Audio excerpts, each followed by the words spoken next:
Hello students. Today we are going to read a chapter number Truly Beautiful Mind. Summary of the biography of the famous scientist Albert Einstein. This story portrays the other side of Albert's life, that he concerns and promotes human welfare. So let's read the chapter A Truly Beautiful Mind. Albert Einstein was born on 14 March 1879 in the German city of Ulm, without any indication that he was destined for greatness. On the contrary, his mother thought Albert was a freak. Freak means not usual. He was unusual.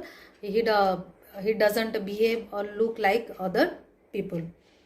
Because to Albert's mother, Albert's head was too large. At the age of 2.5, Einstein still was not talking.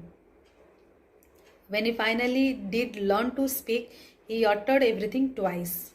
So when he was 2.5 year, that time also he was not not able to clearly pronounce, and he uttered, and when he pronounced also, he was uttering twice.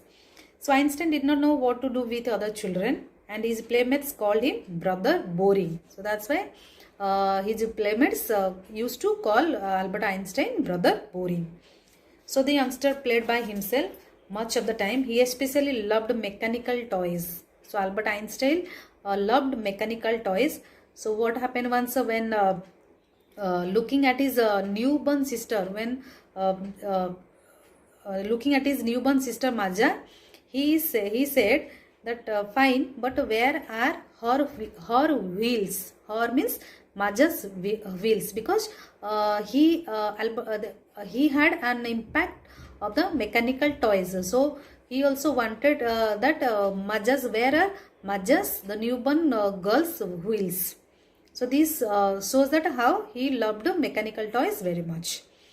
A headmaster once told his father, Albert's father, that what Einstein chose as a profession would not matter because he will never make a success at anything. Einstein began learning to play the violin at the age of 6. So when he was 6 years old, he started learning playing violin because his mother wanted to, and he later became a gifted violinist, maintaining this skill throughout his life. But Albert Einstein was not a good student, not a bad student. He went to high school in Munich, where Einstein's family had moved when he was 15 months old, and scored good marks in almost every subject. Einstein hated the school's regimentation. He did not like the rules and regulations of the school. So that's why he always had a clash with his teachers. At the age of 15, Einstein felt so stifled there that he left the school for good. So when he was 15 years old, he felt he felt suffocated in the school, so he left the school. So Albert's parents had moved to Milan and left their son with relatives.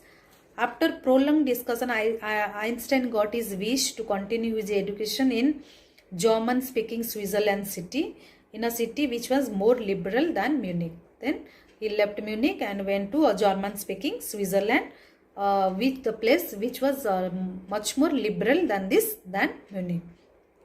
Einstein was highly gifted in mathematics and interested also in physics.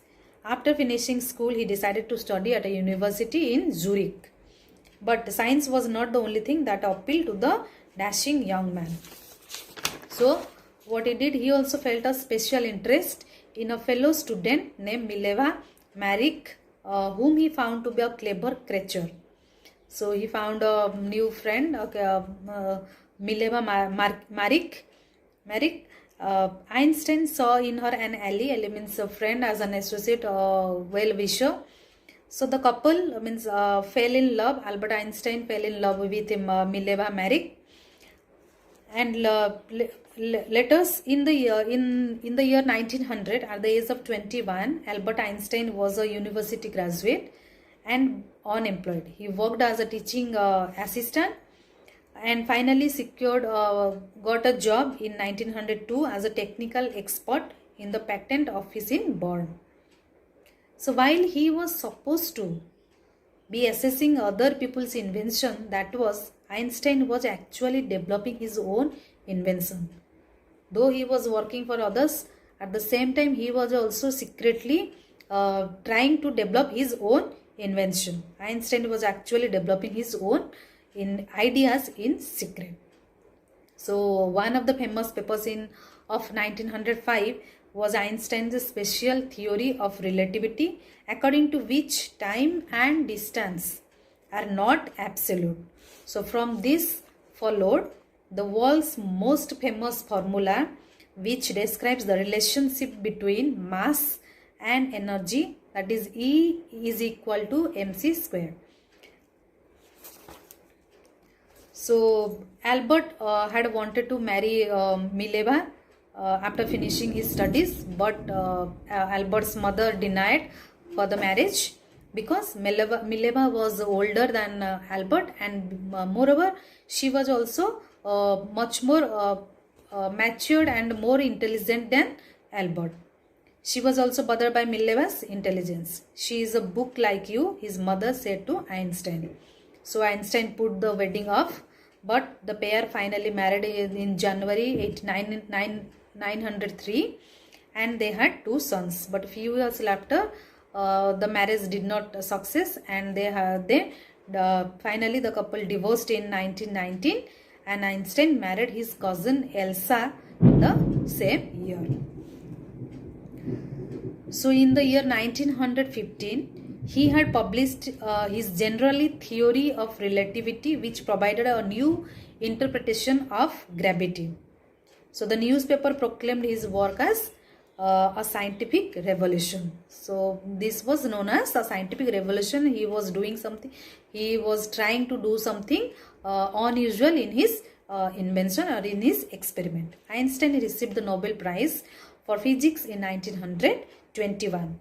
So when the Nazis came into power in Germany in 1933, Einstein immigrated to the United States. So when Nazis came into power in Germany, then he shifted to United States of America. 5 years later, the discovery of a nuclear fission in Berlin had American physicists in an uproar. Many of them had fled from fascism, just as Einstein had, and now they were afraid the Nazis could build and use an atomic bomb. So everybody, they also fled from there because they got scared of the use of atomic bomb.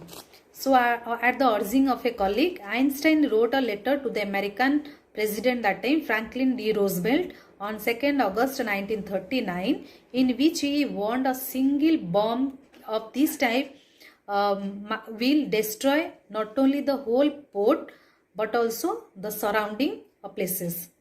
His words did not fail have an impact on the president. The Americans developed the atomic bomb in a secret project of their own and dropped it on the Japanese cities like Hiroshima and Nagasaki in August 1945. Einstein was deeply shaken by the use of bomb by the United States. Then again he wrote a letter to the United Nations.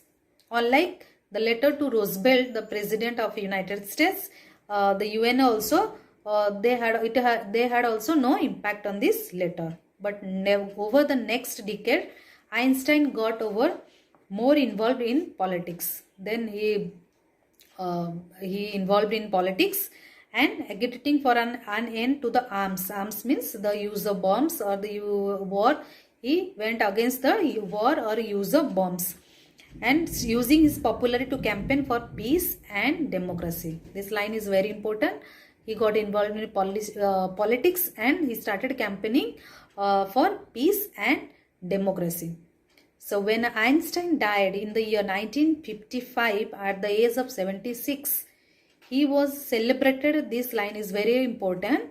He was celebrated as a visionary. Visionary means a person who thinks about the future, a well-wisher, a person who takes care of the citizens of the country or other citizen of other countries also. So he was celebrated as a visionary and world citizen as much as a scientific genius. Though he was a scientific genius, he was much more known, or he was more famous as a visionary and a world citizen than a scientist, than a scientific genius. So it's though a person is a genius, still we always always everyone needs to get peace and live in harmony and peace. So hope children you all enjoyed this beautiful, really a truly beautiful mind. Though he was a great scientist, a genius, still he campaigned for peace and democracy for the citizen of the world. Thank you children.